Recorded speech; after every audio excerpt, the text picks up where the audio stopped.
Welcome to Punky's World. Today we're going to talk about genealogy. I have this treasure keeper that I purchased specifically to keep genealogy in order.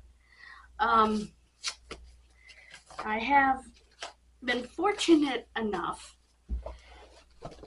to have contact with a lot of people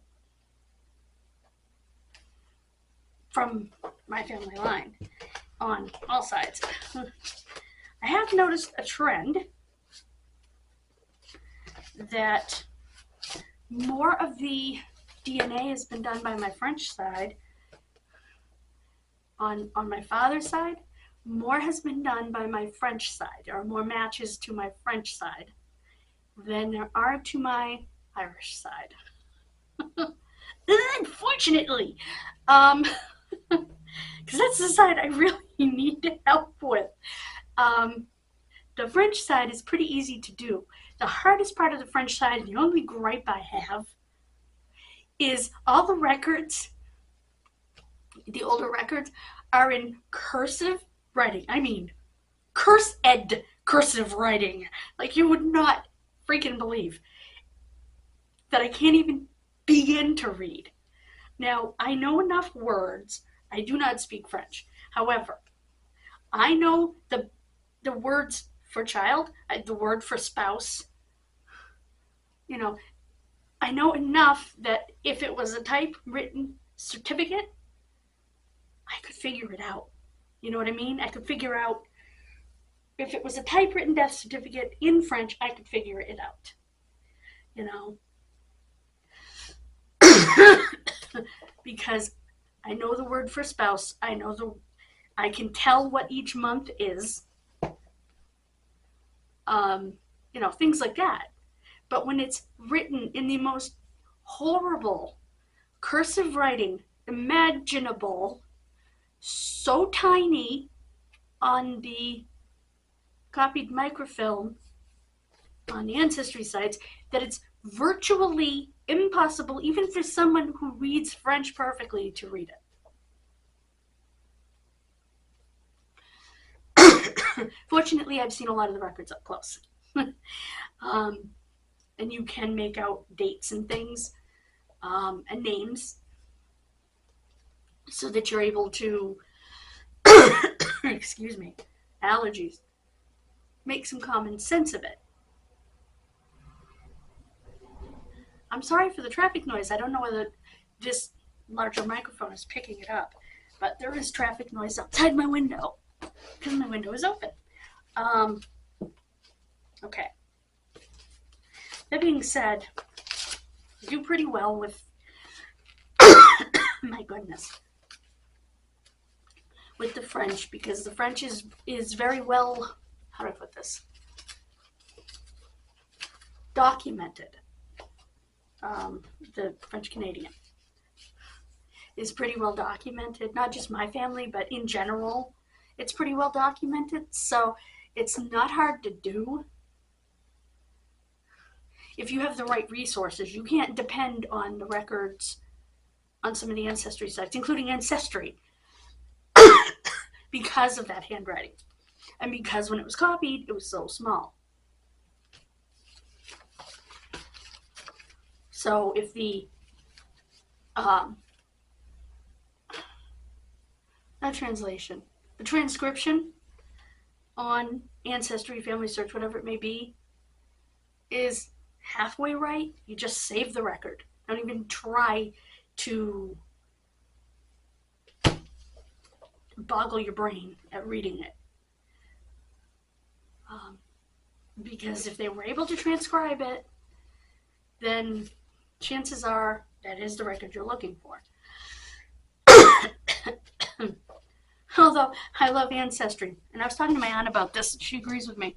Why is it that you'll be given a name in your, if you've ever done Ancestry, you have a hints section under each person, if there are hints for that person in Ancestry's records. And they will give you about 5 different obituaries, usually the same obituary 5 times for some reason. And it will be okay, they had a child with the same first name as your ancestor did, but when you actually click on it and you look, the obituary, okay, I'm from New England. The obituary is from Kansas City. Okay, I got some family in Detroit, but not Kansas City. It's just an example. It's not, but I've just seen weird things like states that I've never even dreamed of pop up. And it's like, yeah, that's not my ancestor. Thank you. Ignore button, you know. If you bother to read what's written in the genealogy, then you might give better hints. Another thing that they do is if you change something, say you found out your ancestor was actually born in, okay, you're I'm just going to make it up. You're from Canada. You're from Churchill, Manitoba, and you thought your great-grandfather was born in Churchill, and you found out he was born in Winnipeg. Well, if you fixed that in your genealogy, the hints don't get fixed. When you fix something in your genealogy, like a last name, for instance, they don't fix the hints. That's a better example, a last name. Say you thought great-grandma's maiden name was Jensen, and it turns out, no, that was her first married name. Her maiden name was actually Clark. It's still going to look for her as a Jensen, and all your hints are still going to be Jensen, which is ridiculous.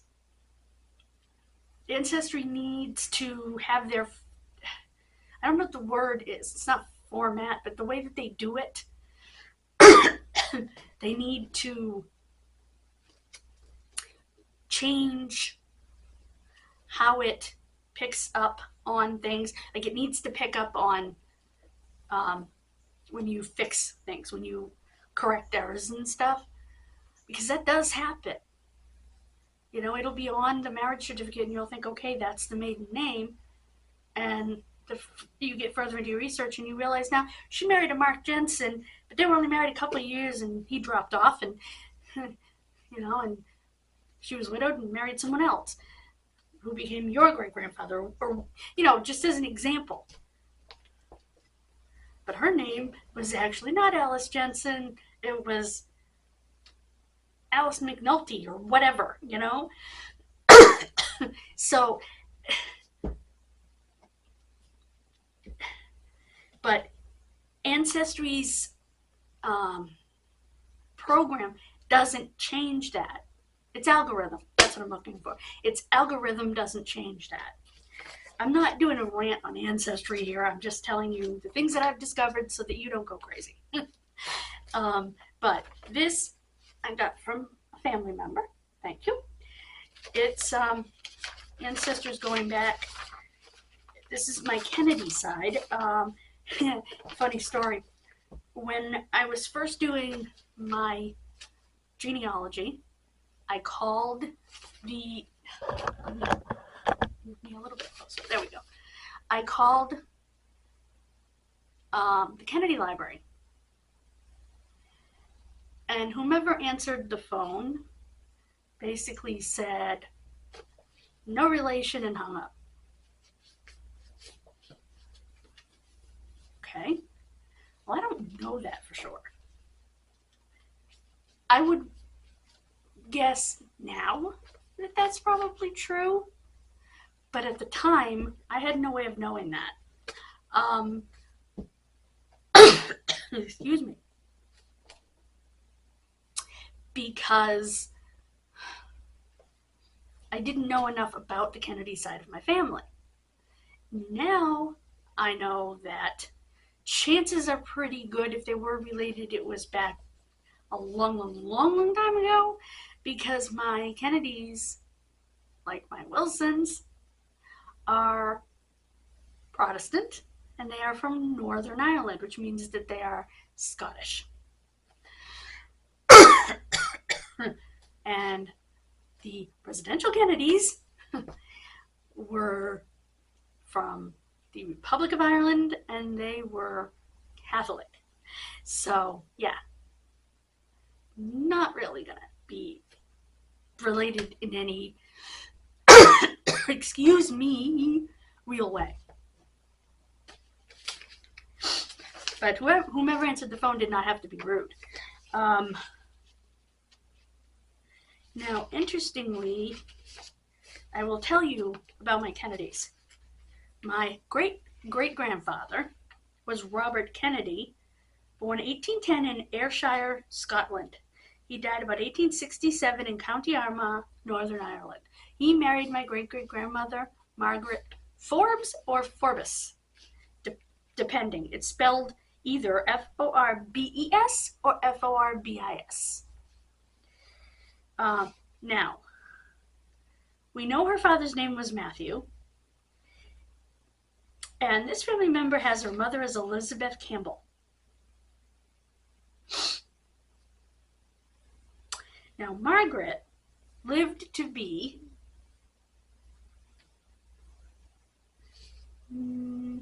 let's see, 1810 to 1907. So she lived to be 97 years old.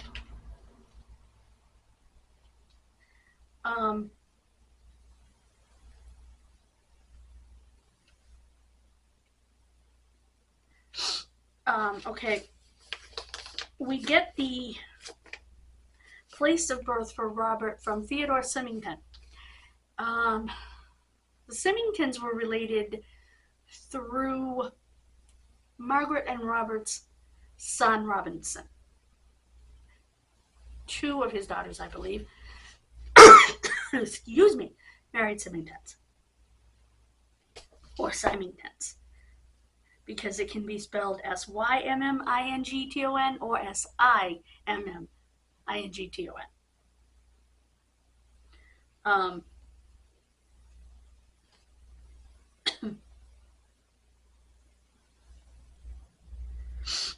Now it says he was a cabinet maker, Robert that is, and that he built ships in Glasgow. It's interesting because this says Glasgow, Ireland. That's a typo. Glasgow is the capital city of Scotland. So, who knows who made the typo along the way? And it just got repeated and repeated and repeated as a typo without anybody noticing it, because that happens, especially in genealogy, so you have to be careful.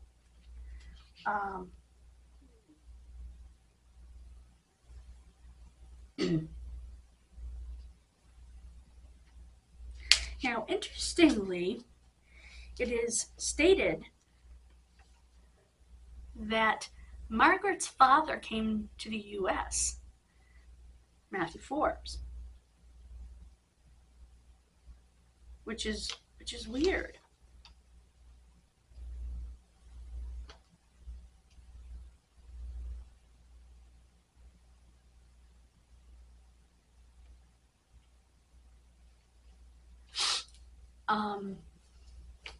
But I found it interesting that there were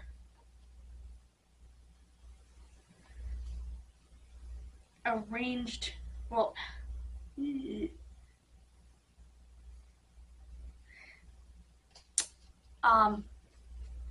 that the family, the Forbes part, was descended from gentry, which means higher up. Not quite as high up as, say, royalty, but I think gentry would be just beneath royalty. Still society people. They arranged some of the marriages.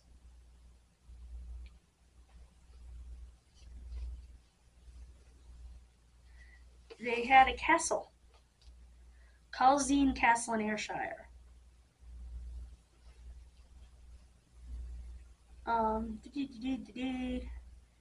Evidently,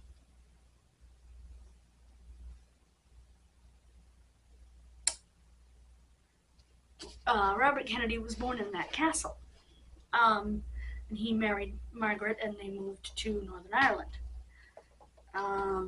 which is where Margaret's father had been born. it's really interesting, and it is believed that we're descended from an Archibald Kennedy, who was also in the U.S. His house still stands in New York City, which is kind of neat. But I'll show you. This is a letter referencing the Kennedy line. I cannot read it. But it's an actual copy of a letter that was sent to me. And this is kind of a good example of what I was talking about earlier with the French records. It's what they look like. Sometimes even smaller than that. I do have to read that though. I gotta use a magnifying glass to figure that out. So that's what I do in here is I keep lines, I keep potential lines. That line is so interesting to me. Just the genealogy I was sent, and unfortunately I was sent this after my father had passed away. He would have sat and read and absorbed this whole thing and been fascinated.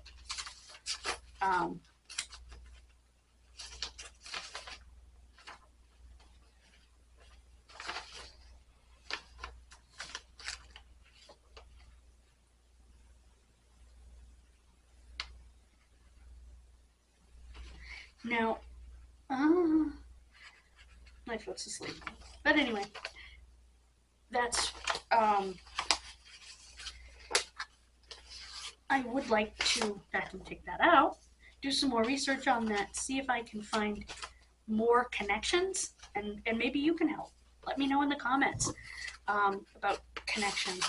Now, another thing that I would highly recommend is when looking through the old newspapers, take copious notes. I'll show you, that's not a good example. I will show you an example of how we did the notes from the newspaper. Here we go. Right here. You got the date. You got what it said. Because usually they're not very long. I think I told you in another article that, not another article, in another video that they used to write absolutely everything in the newspaper. If you went to visit your sister for a week, guess what? It was in the local newspaper. When you came home, it was in the local newspaper. If you got sick, it was in the local newspaper. If you got injured, it was in the local newspaper. You had an accident, it was in the local newspaper. It's just how it worked back then. I also found, and I think I mentioned this before, that one of the articles stated that one of my relatives had died in Boston. It was an article from the Hartford Courant, where most of the stuff about East Windsor is. The Hartford Courant is the oldest newspaper in Connecticut, one of the oldest newspapers in the United States, if not the oldest. So, I find in the archives that Eunice Peel, who was the daughter of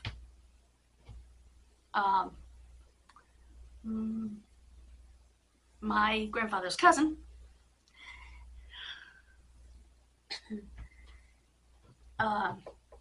supposedly died in Boston. It says, word has been received here of the death of Eunice Peel, formerly of this town, of the death in Boston of Eunice Peel, formerly of this town.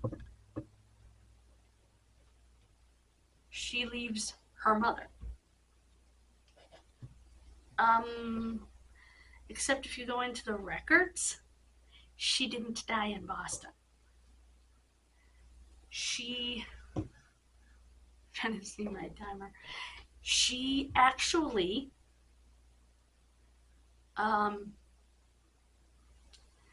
died in Pennsylvania. I found her funeral record in the Pennsylvania / New Jersey funeral records.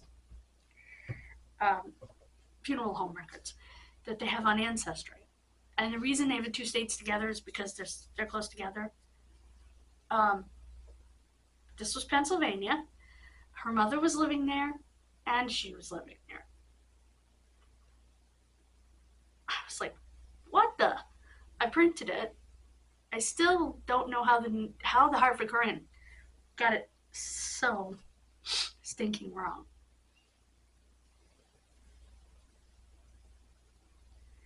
I still haven't found an actual obituary, which would be nice.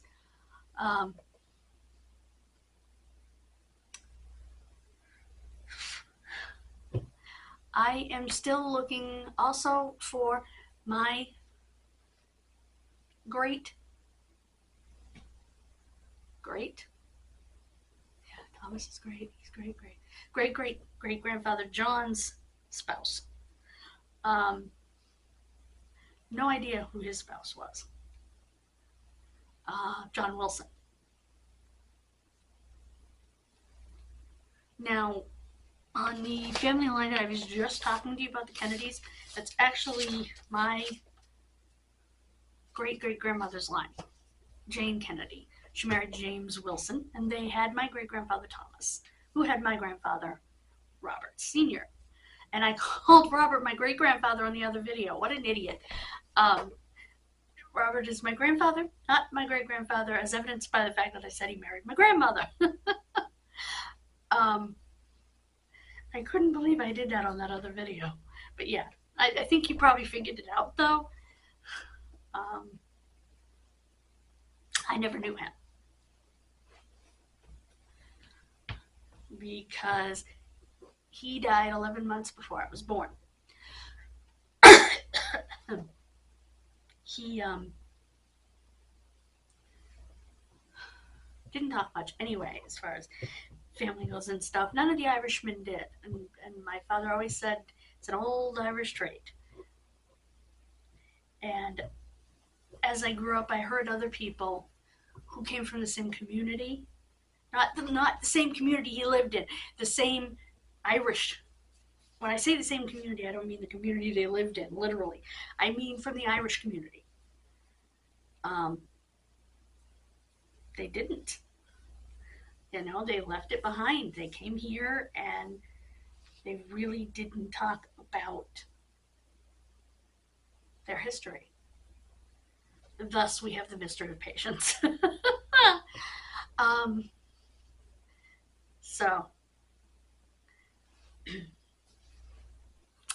I also found that Robert Kennedy was supposedly in the Armagh militia when he married Margaret Forbes.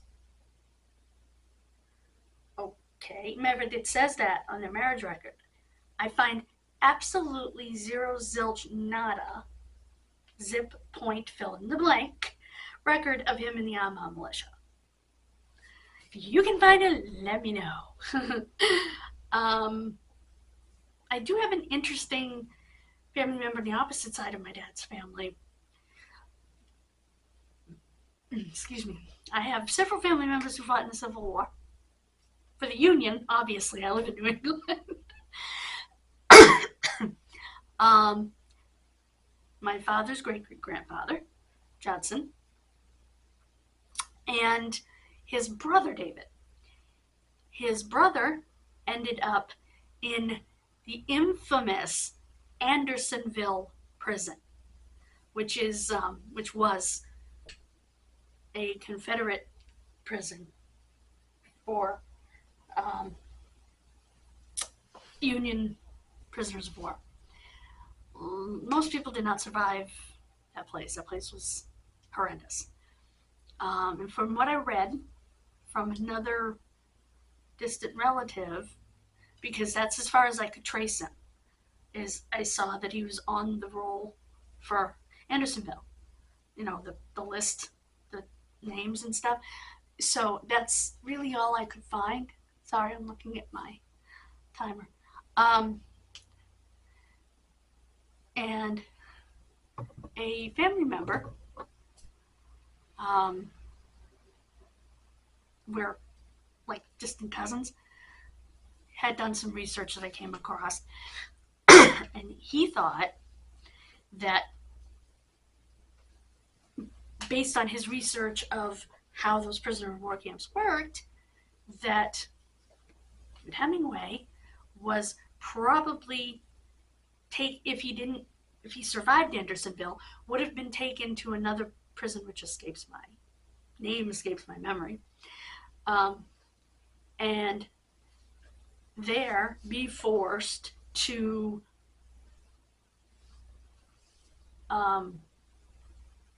swear loyalty to the Confederacy, and either ended up dead or could never come back home and ended up living somewhere in the South.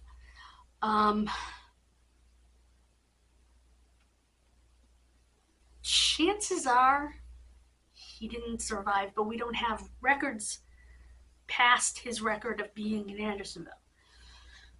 But I want to thank that cousin for enlightening me a little bit further on what happened to him, because I have printed out somewhere the record from Hendersonville, so it's interesting. I have my great-great-grandfather, his brother Judson's actual paper from leaving, when the Civil War was over. It's neat.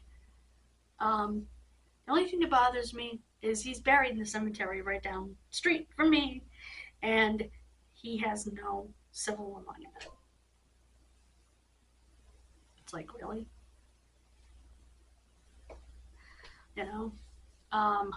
I've been told if I can figure out exactly where he's buried, that I can go through the funeral home and get a Civil War monument. But the problem is the records at the church don't show where he's buried. I have an idea based on where I see the stones of that age. So I have an idea of a general area.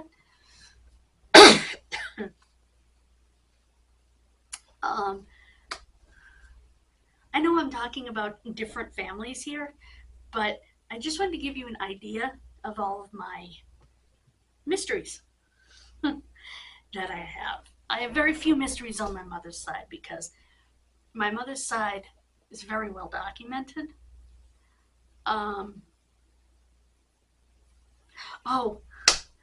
When I was looking at the gravestones that I took pictures of that I told you about in the last video, I'm like, why did I thought it was saying a maiden name. I thought it was saying Dyer. Okay, well, that's one of my names. And I looked at it again, and I realized in Old English, and the way it was written, it's not what it said. It said died, D-Y-E-D. But it was written in such a fancy text,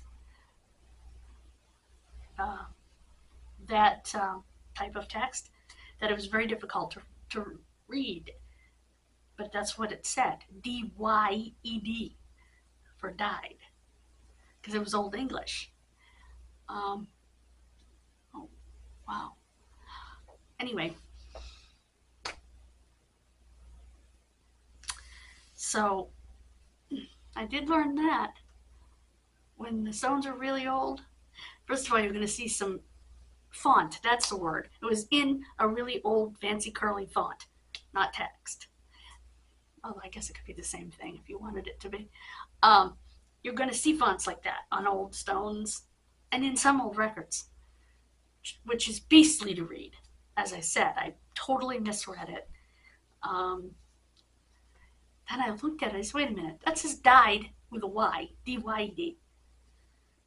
Last time I checked, that meant you put color in something when you spell it that way.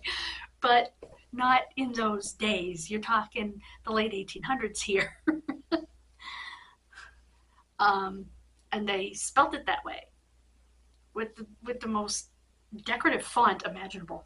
One of the stones, too funny, looks like it had something written or drawn, into the stone underneath where that font of the word died was almost put later over the top of something else. that was carved in. It was really weird. I've never actually seen that before, you know. And I've seen a lot of stones. So I want to again thank you for listening to me ramble on about my genealogy. I love my genealogy. It has brought me new family all the way around. And I just want to note that my mother's family, all of her lines appeared to be higher ups in England. So the lines are very well traced, with a few questions here and there, as there are in every line, but the lines are very well traced. You're talking Cox, Dyer, Mitchell, Phelps line,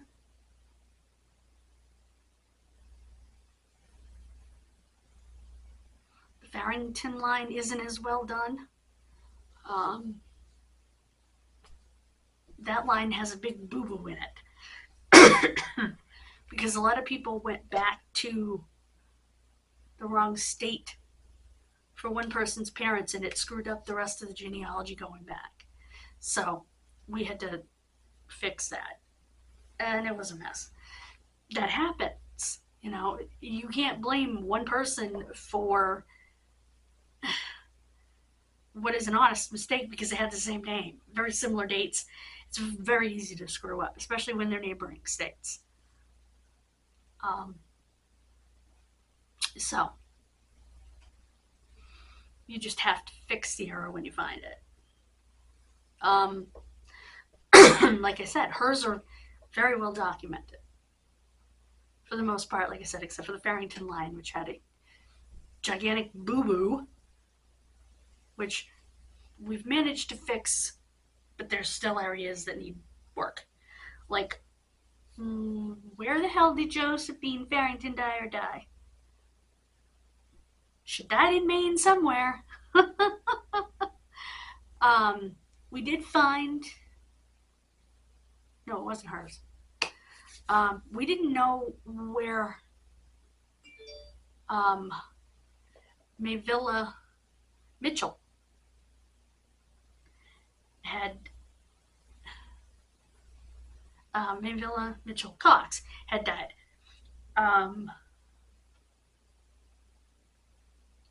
And yes, the Mitchells on my mother's father's side and the Mitchells on her mother's side are related way back when. We're not talking first cousins here. We're not talking even close. We're talking eighth cousins. Could not have possibly known that there was any relationship between them. They probably, back in the day, thought it was a coincidence that her grandmother happened to be a Mitchell and he was a Mitchell. You know, my grandmother and my natural grandfather probably thought it was a coincidence, if they even thought about it. So, am I looking at the right spot? I'm not sure. Oh no, that's the time. That's the time on my clock down there. I'm not used to the new everything here, and this is 4K, by the way.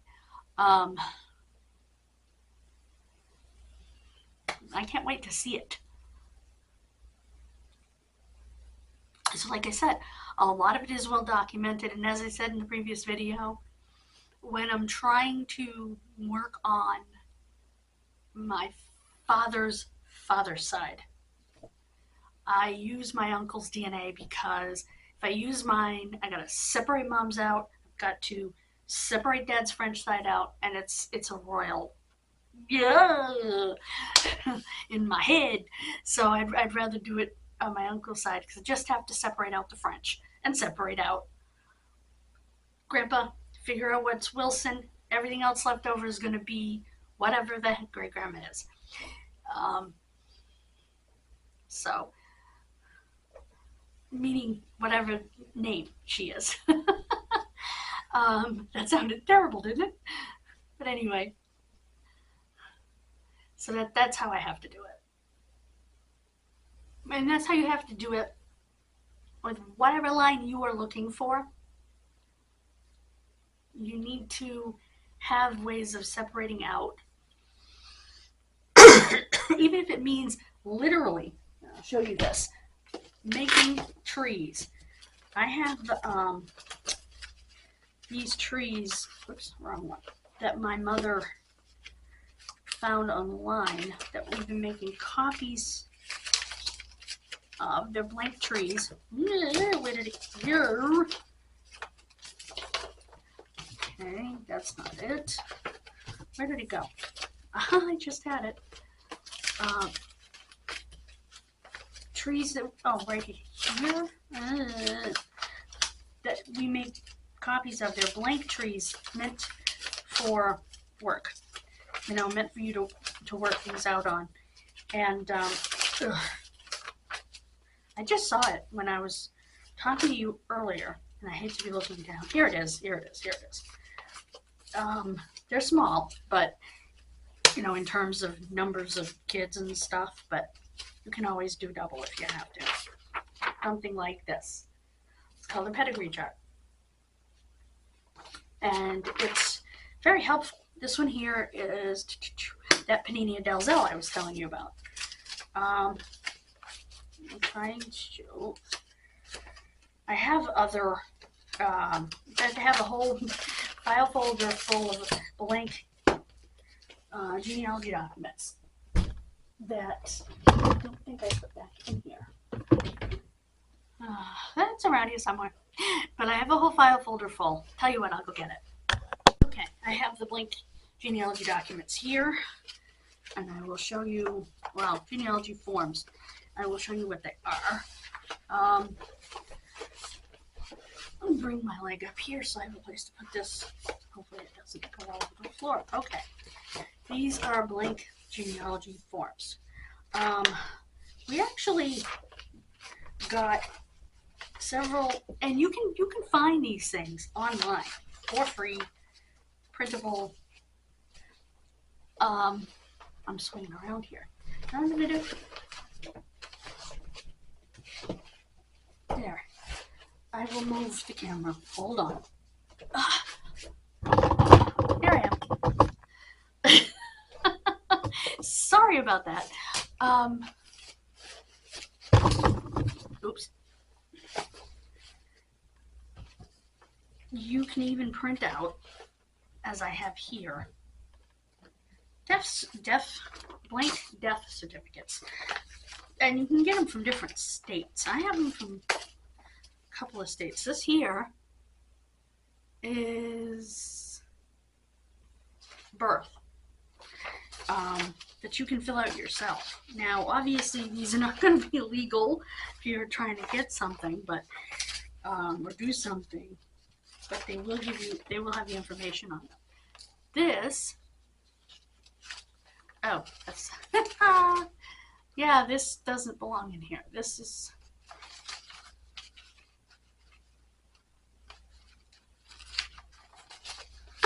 this does not belong in here.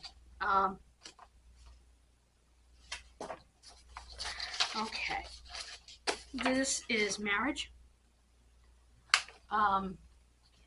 Again, you can get these. Okay, this is here we go. Okay, let me move this right here for a moment. Is a family group sheet. Now this one's kind of small in terms of writing, but it gives you the option of additional children. So that if these people had a buttload of kids, oh, it's actually back here, then you have plenty of room to put said children on, because you have room for 5, you have room for 16 kids. So, on one of these. That's weird. That's an extra. But anyway, which is fine, because I had people had 21 kids, so, back in the day.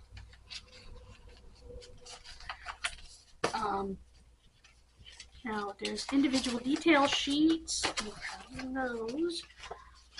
Oh, what did I put down here? Oh. This is, you can do, this is pretty cool.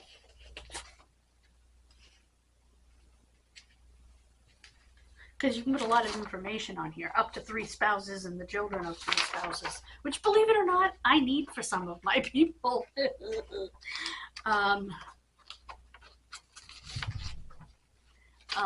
Okay, here's the second page of that. It has occupation, armed services, immigration, address, death, sources, and additional information. And the first page, it has education. So these are pretty cool. Again, you can get these all free online. My mother and I even made some of our own. This is a list of events. Like, okay, I ordered the death certificate from this place on this date, that kind of thing. But having these will save you money. Okay, this is immigration. Oops. Because you won't necessarily need to buy all sorts of records. If you have these papers, you can make your own. You know what I mean? Some people will scoff at that, but you know what? It's less expensive than buying a zillion records. Now, I want to show you something that my mother and I created. We came up with some of our own papers for things. This, for instance, is for Find a Grave. We created our own log for Find a Grave. Okay? Last name, first name, date of birth, date of death. Oh, and up top is this, which cemetery you're doing, and the date you recorded it, or the date it was recorded. We also did this one. This is for the Social Security Death Index. Another log. Name, date of birth, date of death, issuing state, and last residence. Like I said, it's for the Social Security Death Index.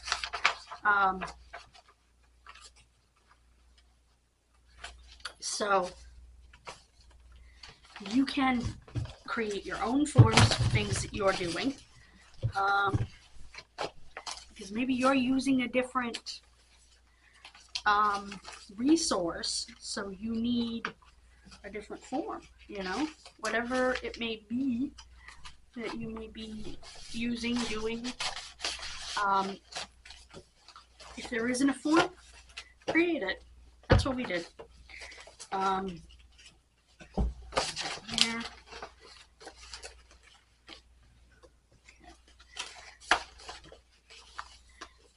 We did that for several things. In fact, you'll find a lot of what they call research logs.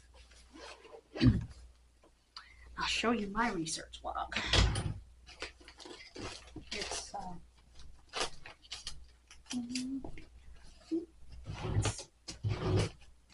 right here. Oh, hold that up for a minute. It's right here. Here it is. This was actually let me get that in there. It's a good spot for it. A do-it-yourself calendar type book, and I turned it into Genealogy contact log. Now, I highly recommend this. What you do, started this in 2018, is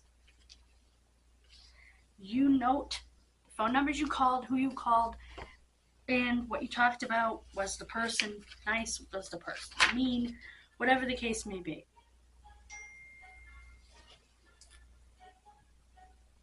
That's nothing. You will delete. Bye-bye. Okay. You know, if you got any information, or if they didn't have the information, you know, that kind of thing. Like, I'll show you. Or date you're supposed to be getting information, stuff like that. I didn't use this book the way it was intended to be used, and that's okay, because you know what? It's my book. And with stickers too. Because it was a project. It was like an art project, and you do, well, it came off, but you decorate it. And then you put all the pages inside the book. And I mean, if you wanted to go strictly by the dates on the calendar, you could. I didn't. I wrote my own dates. Whoops. I wrote my own dates. So, oh, these are the stickers, by the way, that I still have on it.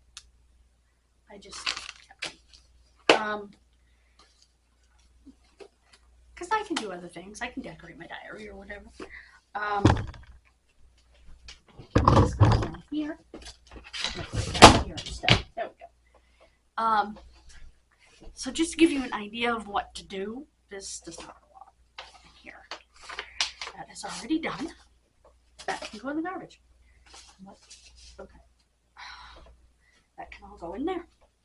And again, I use this to keep certain families that I'm trying to connect in order. I love this thing.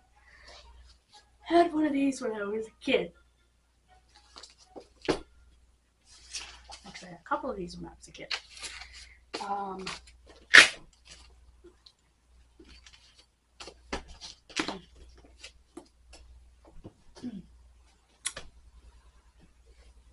Thank you for joining me on this genealogical journey. I appreciate it. Thank you for popping into Punky's World. And again, I forgot that in the intro, but anyway. I hope this video came out as perfect as it looks. Have a wonderful rest of your day, and God bless you. Thank you so much. Bye-bye.